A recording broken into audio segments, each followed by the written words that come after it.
And here you go, new DJI Osmo Mobile SE. So everyone will be asking me, why did you choose the SE versus the 6? Well, I have an older Redmi, which is not compatible with neither actually, the SE nor the 6. So I didn't want to spend extra money on a model that would not potentially work perfectly with my phone.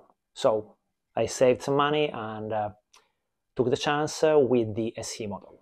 Plus, the SE has 8 hours of battery life versus the 6, which has only 6.5 hours. And later I'll be taking you out for a walk in the park, checking the different pictures and videos that we are able to take with the Osmo Mobile SE versus the handheld phone or a GoPro Hero 7.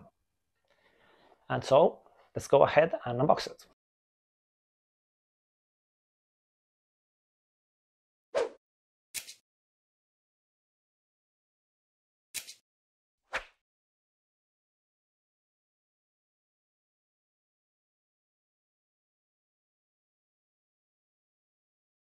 So in the box we have the tripod,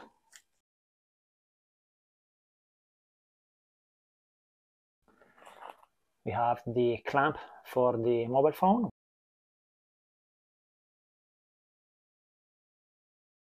charging cable,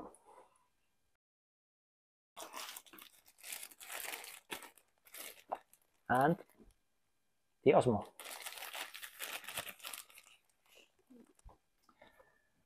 And here we have the Osmo out of the box.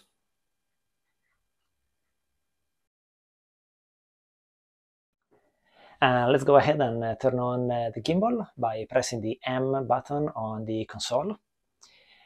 Once the gimbal is turned on, let's go and turn on the Mimo application on the phone, which will ask us to connect the phone through the Bluetooth. Once connected to the Bluetooth, we will need to mount the phone on the gimbal itself.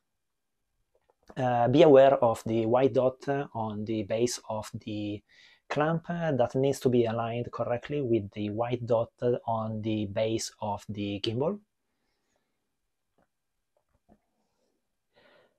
And here is how it's correctly aligned.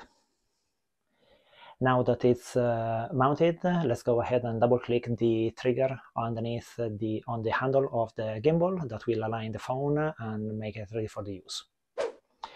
Once the phone is connected, the tutorial will get started. The first step of the tutorial is how to shoot a video, and here by pressing the red button on the console, the phone will start recording the video. By pressing it again, it will stop the recording.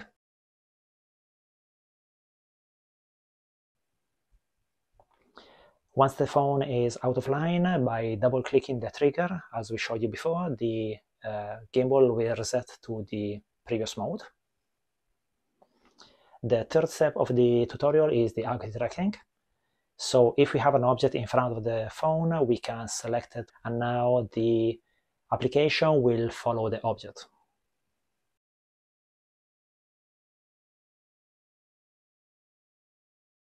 Fourth step of the tutorial is switching the shooting mode, and this is done by triple pressing the circular white button on the console. This will take us into the photo mode, and now by pressing the red button we'll take a picture and we finish the tutorial. But now let's go out in the real world, turn off the gimbal, and let's go and explore. And here we are in the park where we'll be testing the gimbal using my Redmi Note 9S versus the GoPro Hero 7.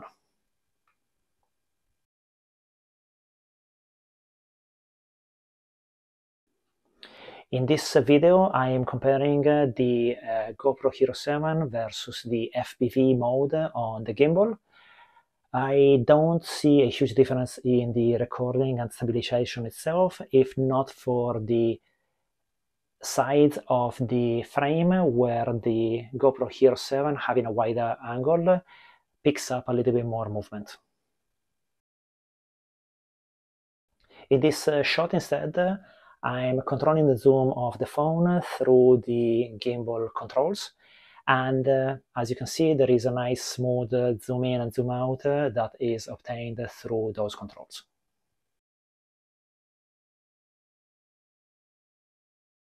And here instead we have a side-by-side recording of the MIM application using the gimbal, the phone application recording using the gimbal, a GoPro Hero 7 recording, and the phone application handheld recording.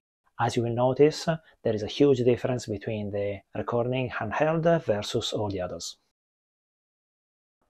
Here instead, I'm taking a walk in the woods, leveraging the follow mode and trying to see if the gimbal is capable of keeping track of me with a lot of different objects in the background.